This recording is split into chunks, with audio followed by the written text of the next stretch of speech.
Welcome to The Explainer. Let's just jump right in today. I want you to take a deep breath, settle in, and think about a feeling I know we all intimately share. Have you ever had that sudden, almost physical realization that another year has just vanished? You look at the calendar and, a mild panic sets in. You think, wait, didn't we just celebrate New Year's? It's a completely universal sensation, this heavy, sinking feeling of time just slipping through our fingers like sand as we age. So today we're going to explore the profound mystery of exactly why time seems to accelerate as we get older, and more importantly, how we can actually slow it back down. To really get a grip on this, close your eyes for a second and cast your mind back. Really hook into that memory of being a kid. Think about your summer breaks. Do you remember how incredibly expansive they felt? I mean, a single childhood summer didn't just feel like a season, right? It felt like an entire lifetime. You could build a fort, make a new best friend, learn to ride a bike, and get bored like 100 times over, all before you even had to think about going back to school. So why did those days stretch out so beautifully? Well, it's because to a child, the world is literally a giant unsolved puzzle. Every single day is this massive opportunity for profound discovery.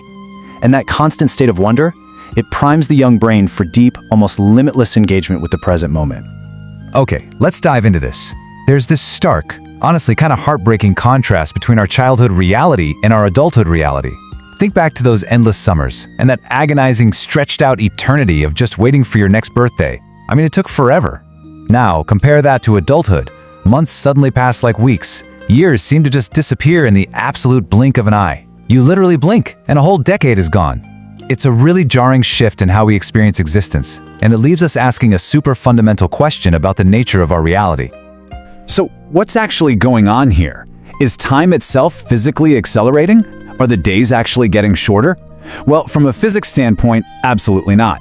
The universe isn't speeding up its rotation just to mess with us. A minute is still exactly a minute. An hour is still an hour. The tick-tock of the clock remains perfectly, stubbornly constant. The answer doesn't lie in the objective reality of clock time. It actually lies in the fascinating subjective realm of mind time. It's rooted deeply in psychology, in neuroscience, and in human consciousness.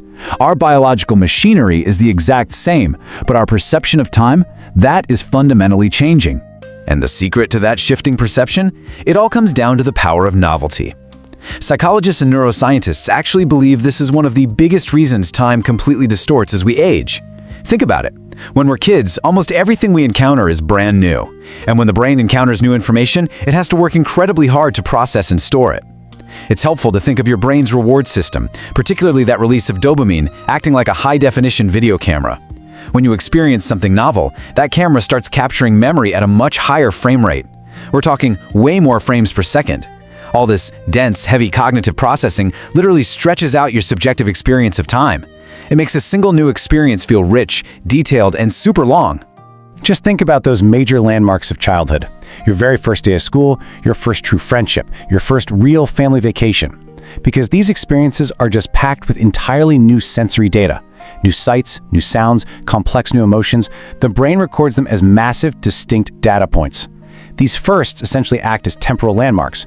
So when you look back, your mind has to travel through this dense, vibrant forest of rich memories. And that is exactly what gives you the illusion that that period of your life lasted for a very, very long time. Your brain was just furiously taking notes on every single little detail. But then, we grow up. We wake up at the exact same time. We take the exact same route to work. We stare at the same screens, do the same tasks, talk to the same people. As adults, our lives become highly, highly predictable. And when you add modern technology into the mix, endlessly scrolling on our phones, consuming the same repetitive digital content, the neuroscience actually gets a little bit scary. When life is predictable and routine, the brain goes into this aggressive energy-saving mode. It basically goes on autopilot. Because fewer experiences feel genuinely new, the brain just stops recording distinct memories. It stops taking notes. And without those temporal landmarks, the days, weeks, and months just completely blend together and fly right by. Let's look at it through this visual metaphor, because I think it perfectly captures what's happening. Imagine reading a book filled with wild, unexpected adventures. Every single chapter is unique, the characters are brand new, the settings are constantly changing. Because of all that richness, the chapters stand out super clearly in your mind. Now compare that to a book where almost every single page is basically identical. What happens? You start skimming. The whole story just blurs together. Well, life works the exact same way. When today looks exactly like yesterday, and tomorrow is going to look exactly like today, your brain essentially starts skimming your life. The details vanish and the years slip away completely unnoticed. But here's the thing. This phenomenon isn't just about memory and novelty. It's actually about mathematics, too. Researchers have proposed this absolutely fascinating proportional theory about how our current biological age directly influences our perception of a single passing year. It explores how our brain constantly calculates the weight of the present moment against the vast, ever-growing archive of our past. And honestly, it's a mathematical reality that completely shifts the ground beneath our feet as we get older. Consider how a year is perceived by a 10-year-old. For that child, one single year represents a massive 10% of their entire existence on Earth. A whole 10%! That is a huge, incredibly significant chunk of everything they have ever known or experienced in their entire life. So naturally, because it holds such a massive proportional weight in their life, that single year feels vast, it feels significant, and it feels incredibly long. I mean, it's literally a tenth of their entire universe. Now, fast forward to age 40. That exact same year has dramatically shrunk in proportion. It now represents merely 2.5% of their total life experience. As we age, each passing year becomes a smaller and smaller fraction of our total memory bank. Mathematically speaking, it just takes up less space in our overall narrative. And this proportional shrinking is profound.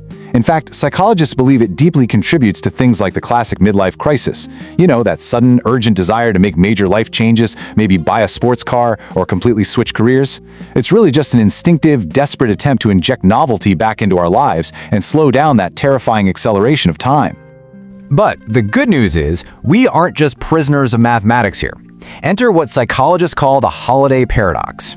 Have you ever gone on an amazing vacation to a totally unfamiliar place? While you're there having fun, the days seem to just fly by in an absolute flash. But when you get back home and look back on the trip, it feels like you were gone for a month. This perfectly illustrates the difference between our experiencing self and our remembering self. Your experiencing self feels time passing really quickly in the fun, engaging present. But your remembering self, it calculates time in retrospect based on the density of new memories. So it judges the trip as incredibly long. By encountering novel things, your brain retroactively stretches your sense of time.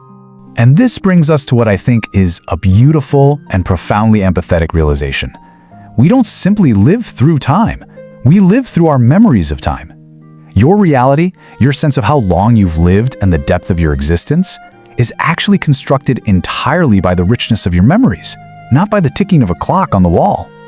A year spent repeating the exact same routine, it'll just vanish into thin air because there are zero memories to anchor it. But a year filled with meaning, challenge, emotional depth, and novelty, that year will feel incredibly rich and expansive. Time is truly only as long as the memories it leaves behind. So, what's the takeaway here? How do we stop the blur and pull ourselves off autopilot? Well, we have to actively reclaim our time. Finding more time isn't actually about time management at all. It's about memory management. We need to intentionally create memorable moments. Explore unfamiliar places, even if it's literally just taking a new route to work. Learn new skills to force your brain to process new data. But perhaps most importantly, we have to embrace mindfulness. Pay deep, intentional attention to the ordinary moments that usually just pass us by unnoticed. When we practice mindfulness, we're forcing the brain to find novelty in the mundane. We are effectively hijacking our own biology to slow down our perception of time. I want to leave you with this thought. A meaningful life is not measured only by the number of years we live, but by the number of moments we truly experience. Time really doesn't have to speed up as we grow older. We just become less aware of the wonder around us. When we invite curiosity back in, when we put down the screens, break the routine, and actually start paying attention again, time slows down. We get our lives back. Thank you so much for joining me on this explainer today. Keep learning, stay curious, and I'll see you next time.